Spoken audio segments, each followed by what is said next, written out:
Hey filmmaker, Chung Dha here. In this video we're going to talk about the video I made of the feeling of playing Pokemon Go versus real life. And yeah, this is the storyboard I made for it. And yeah, if you haven't seen the video yet, there is a link in the description below or a annotation on the screen that you can click. So this is the storyboard of the whole video because there is no dialogue, and writing out the shots is different than having actually a nice storyboard you can visualize much better with. And especially yeah, keep an eye on which shot you already made or which you haven't. So yeah, and also on the fly you can still think of a different shot, and it's easier to do this. For me personally, I like storyboards more than having a script in front of me with a lot of text of how it should be done. So yeah, as we can see, when he comes out of the elevator doing his gloves, but here we actually on set there was like a problem because he couldn't put the cap like on the side of his pants. So he is actually in the video holding the cap and walking past me and putting the cap on, and then walking outside. And walking outside, this shot I didn't visualize that much of it because I was thinking him just walking into the distance and stopping somewhere and just looking at his phone and then do a close-up. But eventually we added more shots of him checking his phone, running off, and then running over a bridge. And then this shot is also pretty much became very different, became like a more of a wide shot running in and then checking his phone.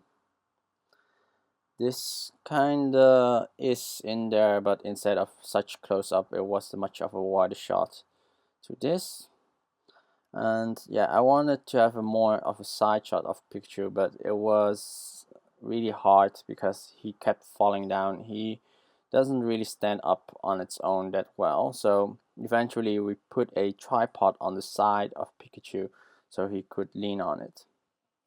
This shot was actually, yeah, pretty much close to it, but not really that there. I didn't had him going up that much, and I think we actually forgot this shot. That's why it didn't make sense in the edit, because I'm went actually from this shot to number 8. I forgot to have like a wider shot of his hand going up. Also, this close-up we missed also, or we had a close-up but it was pretty out of focus and it wasn't as close as I wanted it. But we had like also an issue on the location. There was a lot of kids playing around and were getting quite in the way.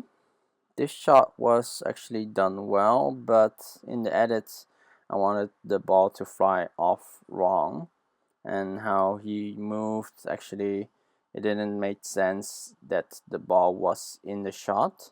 It's pretty much was in there, but I didn't add like the text of miss.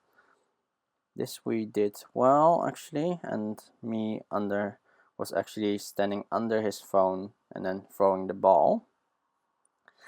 Even though I wanted to have without the Pikachu in shot, but it was like impossible to block so much stuff. And yes, this was done well, and we actually, instead of him looking up and doing a close-up of both the eyes, we changed it into him moving his cap backwards. This was actually done well, going to a close-up, but instead of going to an actual zoom in close-up, we went to just actually filming the close-up and then moving into a wide. But yeah, I could have done this shot slightly better, but yeah, just this three were much made just into one continuous shot. This shot went well. Zoom in. This one also actually happens in the shot. This also worked, but we made it much yeah, with a lot of more information or animations. And then the Pokeball with the effect, that was done also well. And pick up the ball, holding it up. And then there was one frame more of him yeah, doing a yes. He caught him and yeah, walking off screen. That was just like a joke of like being so epic with everything, and that in reality is just him playing on the phone just somewhere. So yeah, I think I'm not going to show you all the effects that I'm done, because it's quite of a heavy effect, and the last time I tried to record it, it actually crashed. So I'm going to show you only the nested effect, so with actually capturing Pikachu, because that is probably one of the most important one. So here we have the Pokeball. It's just very simple, but it has a lot of layers. So here we have one that is actually cover or removing me from the shot, because how he is in this angle is I just threw him on the grass and he just bounced off, and it looks like he got like hit by the ball. So this ball is not there in reality, and so this we use just the transform tool, and we added a directional blur instead of using the composition or the shutter angle of the transform. The reason for that is that the blur wasn't coming in that well. So you can show here. So when it hit Pikachu, it actually went out of a blur. So that was quite of an issue, because yeah, it didn't look that good then actually that it didn't stop and kept it into a blur. So I used the directional blur to give it the speed. And here we have on top a lens flare. So this lens flare just goes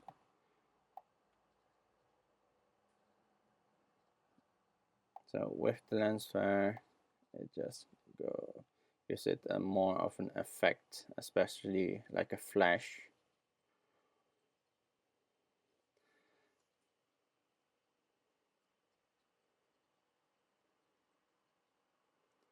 So this is quite a lot of layers.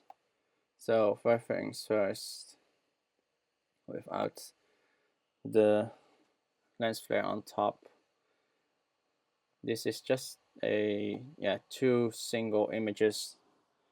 These are just processed in Photoshop.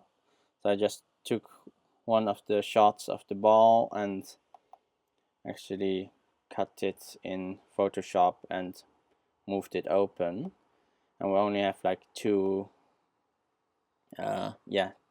shapes of open. I could have added more, but because it's such a quick sequence or animation, this part, it didn't need so much more. Maybe if it actually was free shots or free movements, it's slightly is better than two, but for most people it will just register the movement enough, so you can see it opens. And for the glow that you see, it's also a lens flare. So I used a black video with a lot of things, so it's pasty on screen to give it the transparent shine, and I used a mask masking this shape, this actually rectangular shape, or actually this triangular shape, and added a zoom blur to give it much more of a more realistic light. So you can see it here, and without the zoom blur it would be an actual triangle. So with the zoom blur it actually fades it out much better, much nicer.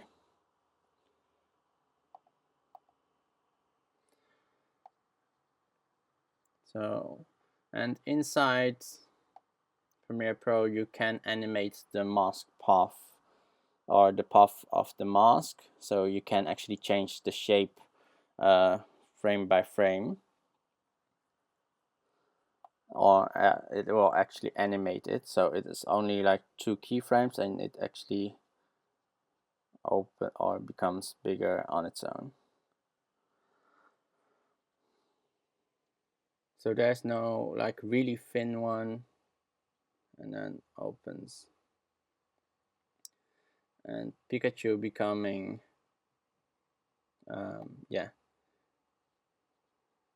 becoming white, or becoming transparent white. That's just in Photoshop I just quickly made a mask, white mask, and save that out as a PNG. However, you could use the title and then use the pen tool and just draw around him, but it's much cleaner with Photoshop and much easier, because with title you can't, or the title, you can't make it that big of a screen to look into the lines and details. And yeah, the things that are all added on top of that is go to effect. So blend mode is linear dodge, because I also changed it to a gray with tint, because when it was white it didn't give this effect, it was actually being very white. And if you change the opacity it actually darkens instead of giving this glowy effect. Also there's a fast blur to give it a bit of like a glow, soft glow effect, and added the transform tool, which have a scale down and change the position that it looks like it's being sucked up. And actually not sure why I didn't I didn't add this. I should have added this into the effect.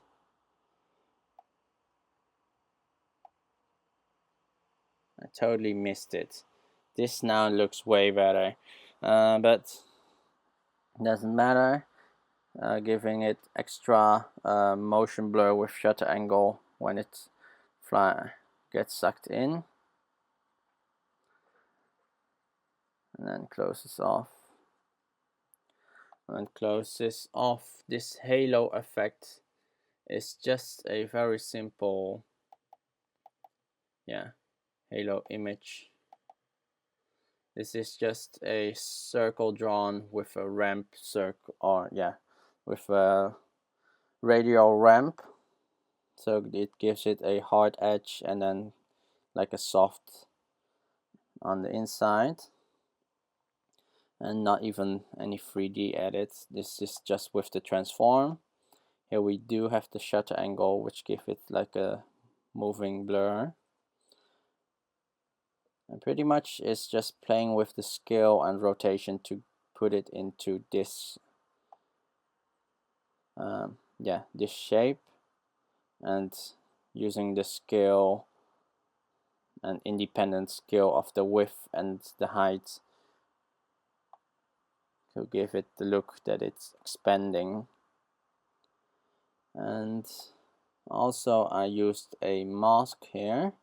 It's the mask from the opacity itself, and then just masking out the part that I want the ball to be over or to go behind the ball. So you can see it doesn't overlap here, and actually looks like it goes behind the ball.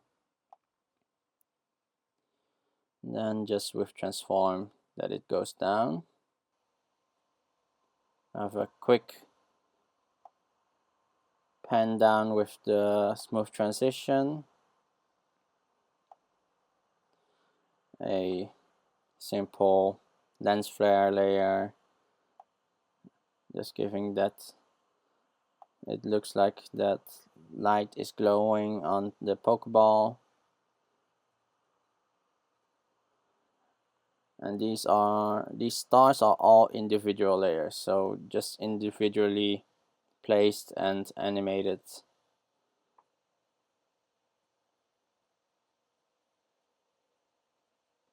So this circle is the same as the one before, the halo is the same, and then these are all individual stars, and all using the transform and using the shutter angle to give it a moving blur. And also added the fast blur to give it a little bit of a blur. And for actually this shot, it's still moving everything. So this shot, actually the gimbal was in kind of an upside down mode, so that the top would be on the bottom and that I could put it on the ground, so it's actually stable, and then after a few seconds pick it up and walk backwards, so it's one continuous shot. However, I did use automatic exposure on the ISO because I didn't know if the lighting was going to be correct when I was moving around. But yeah, it went dark a little bit, but it's not at that extreme of an issue. Yeah, and that was pretty much the effect of catching the Pokemon or Pikachu. Overall, the rest, a lot of smooth transition used, and also use zoom blur. So in these parts where it looks like he's going slow-mo, especially making it more of a slow-mo look, it was mostly because I added the zoom blur. Zoom blur is from the Red Giant Universe package. It's not standard in Premiere Pro, but it is something that is a really nice blur, and when added it looks like it's in a very fast movement. However, I could have put in animated speed lines that you see in animes, but I find that it would be too much of anime look and might not that wouldn't fit this style that much, because it would want too much of an anime style. So that was mainly it, the edit, the timeline, and how we did it. So that was mainly it for this video. If you want to see more upcoming videos, please subscribe. And if you have any questions or want to see a different tutorial or anything else, please comment below, and I will see you the next time. Bye bye.